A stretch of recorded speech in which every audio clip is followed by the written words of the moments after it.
आज के इस वीडियो में हम आपको बताने वाले हैं क्लास 8th बिहार बोर्ड का विज्ञान बुक। ठीक है, और विज्ञान बुक का ये चैप्टर जो है 8 नंबर चैप्टर है, जिसका नाम है दाब और बल का आपसी संबंध। दाब और बल में क्या संबंध है। ठीक है, ये चैप्टर का हम सारा का सारा प्रश्न उत्तर बताएंगे, एक एक ऑब्जेक्टिव से लेकर सब्जेक्टिव तक। ठीक है, आप लास्ट तक जरूर बने रहें। इससे पहले वाले और बाद वाले सारा वीडियो बना हुआ है और लिंक आपको डिस्क्रिप्शन बॉक्स में मिलेगा या प्ले लिस्ट में जाकर चेक कर सकते हैं।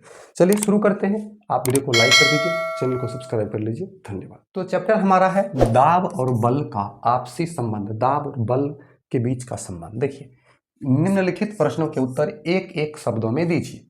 क्वेश्चन है, पृथ्वी द्वारा सभी वस्तुओं पर लगाया गया आकर्षण बल। तो पृथ्वी सभी वस्तु पर जो आकर्षण बल लगाता है उसी को गुरुत्वाकर्षण बल कहते हैं, गुरुत्वाकर्षण बल। अगला है हवाई क्षेत्रफल पर कार्य करने वाला बल। हवाई क्षेत्रफल पर कार्य करने वाला बल दाब होता है। यहाँ पर हवाई क्षेत्रफल है, यहाँ पर एकांक क्षेत्रफल होना चाहिए, सॉरी, एकांक क्षेत्रफल पर कार्य करने वाला बल दाब कहलाता है। अगला तरल द्वारा ऊपरी मुखी बल क्या है। तरल द्वारा उत्प्लावकता। आप कहिएगा ऊपरी मुखी क्या है। आप लोग पानी में कूदते होंगे, एकाएक पानी आपको ऊपर फेंक देता है, तो जितना बल हम उस पर लगाते हैं उतना वो भी हम पर लगाता है, वही उत्प्लावकता होता है। ठीक है, वह बल जो वस्तु को जल में तैरते हुए रखती है उठाकर, उत्प्लावन बल के कारण। ठीक है, अगला इकाई क्षेत्रफल पर लगने वाले वायुदाब को क्या कहते हैं, भार कहते हैं। जैसे यहाँ पर देखिए दाब लगता है, दाब लगता है तो इसी को भार कहते हैं। हमारा वजन इसी पर डिपेंड करता है। ठीक है, रिक्त स्थान की पूर्ति कीजिए। ध्यान दीजिए, ठोस द्वारा केवल डैश दिशा में दाब आरोपित होता है, तो ठोस द्वारा नीचे की दिशा में दाब आरोपित होता है। वायु द्वारा आरोपित दाब का मान डैश दिशा में होता है, तो वायु जो होता है सभी दिशा में बल लगाता है। गुब्बारा को फुलाइए, सभी दिशा फूलता है। दर्भ द्वारा आरोपित दाब डैश दिशा में होता है, तो दर्भ पानी द्वारा भी सभी दिशा में। आप इसका इस प्रकार से प्रैक्टिकल भी कर सकते हैं। एक डब्बा में पानी लीजिए, भर लीजिए, उसमें अलग अलग जगह पर छिद्र कीजिए और उसको फिर दबाइए। दबाने से क्या होगा, सभी दिशा से पानी निकलेगा। तो मतलब दर्भ सभी दिशा में बल लगाता है। ठीक है, दाब, दाब की इकाई मतलब मात्रक क्या है। दाब की मात्रक पास्कल होता है, पास्कल। जल की गहराई में दाब का मान डैश होता है। जल की गहराई में दाब का मान अधिक होता है, पूरा जल उस पर दाब लगाता है ना। चलिए आगे है, सही या गलत। ठीक है, देखिए, ठोसों द्वारा दाब उसके भार के कारण होता है। सही है, जितना भार रहेगा उतना ही दाब रहेगा। दर्भ में गहराई के साथ दाब का मान बढ़ता है, ये भी सही। जितना गहराई में जाइएगा पानी में उतना दाब बढ़ेगा। वायु में भार होता है, तो वायु में भार होता है, ये बात सही है। प्रैक्टिकल करने के लिए खुला मतलब फुला हुआ गुब्बारा लीजिए और दूसरा बिना फुला हुआ गुब्बारा, दोनों को तौलिए, कुछ ग्राम उसमें से कम या ज़्यादा रहेगा। क्षेत्रफल का मान घटने पर दाब का मान क्या होता है, घटता है। क्षेत्रफल का मान घटाने पर दाब का मान जो है बढ़ता है, बढ़ता है, ये सही है। अगर रहेगा घटता है तो गलत है। ठीक है, दाब, क्योंकि देखिए ज़्यादा क्षेत्रफल रहेगा, अगर उतना बल से दबाएंगे तो कम दाब लगेगा। क्षेत्रफल कम कर दिए तो अधिक दाब लगेगा। ठीक है, क्षेत्रफल के घटने से दाब का मान बढ़ता है, घटता नहीं है। अगला आपका क्वेश्चन आ जाता है, बल और दाब में क्या अंतर है। देखिए, बल वह प्रक्रम है जिसे उपयोग कर किसी भार वाली वस्तु को खींचते या धकेलते हैं। ठीक है, और दाब प्रति इकाई क्षेत्रफल पर लगने वाले बल को दाब कहते हैं।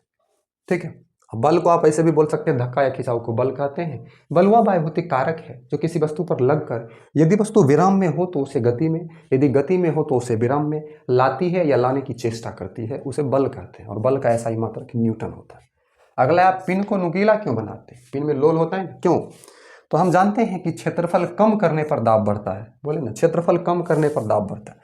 और हम पिन को नुकीला इसलिए बनाते हैं ताकि कम बल पर अधिक दाब आरोपित किया जा सके।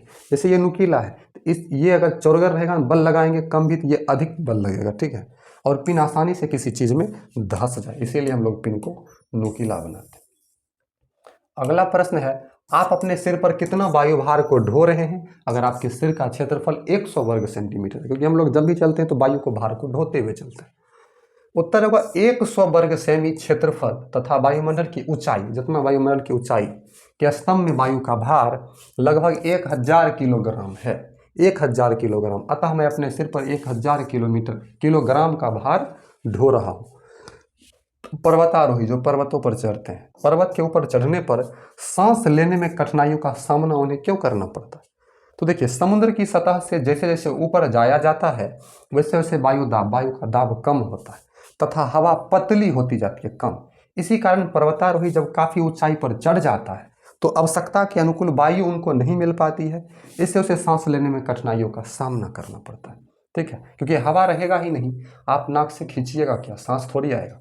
पास्कल ने कैसे दर्शाया कि द्रव सभी दिशाओं में दाब आरोपित करता है, यही बोतल में छिद्र करके। ठीक है, पास्कल ने एक टेनिस बॉल लिया, बॉल गेंद, और उसमें अनेक छोटे छोटे लेट कर दिया छिद्र। उसने बॉल को दबाकर हवा बाहर निकाल दिया। अब दबाए बॉल में ही हुआ, उसमें उसे जल से भरे एक जार में दबाए हुए बल को डुबा दिया, किसमें, जल से भरे बर्तन में, और बॉल पर से दाब, हाथ को हटा लिया गया। परिणाम हुआ कि बॉल के अंदर अब हवा के बदले पानी प्रवेश कर गया। ठीक है, पानी से भरी बॉल को उसने बाहर निकाला। पानी से बाहर निकलते ही धीरे धीरे दबाने पर पानी चारों ओर छिद्रों से बाहर निकलने लगा।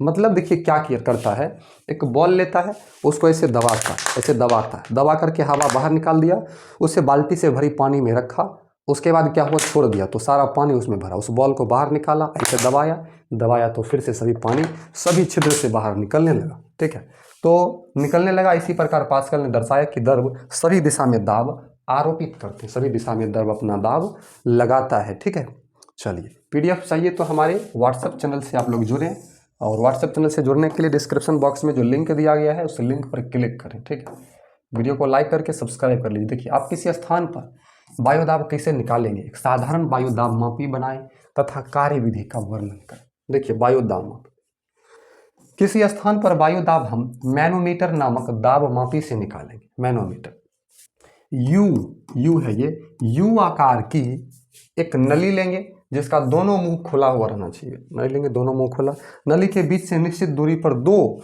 नलियां आसंकित कर देंगे, टिक कर देंगे, चिन्ह लगा देंगे। नली में थोड़ा रंगीन जल भर देंगे, नली के दोनों बाहों पर जल के चिन्ह के स्तर को नोट कर लेंगे कहाँ तक जल है। प्लास्टिक के कीप लेंगे, कीप की टोटी को एक पाइप में खोस देंगे, किसी पाइप में, पाइप के दूसरे छोर को यू नली के एक बाह में घुसा देंगे। कीप के चौड़े वाले मुंह पर बैलून के झिल्ली को फैला करके बांध देंगे। इस झिल्ली को ऊपर की ओर ठेलने पर कीप के अंदर की वायु दाब लगता है, कीप के अंदर वायु पर दाब लगता है और संपीड़ित होकर यू नली के रंगीन जल पर दबाव डालती है, कौन, वायु। और यू नली के दूसरी बाह पर रंगीन जल बाह के ऊपर चढ़ जाता है।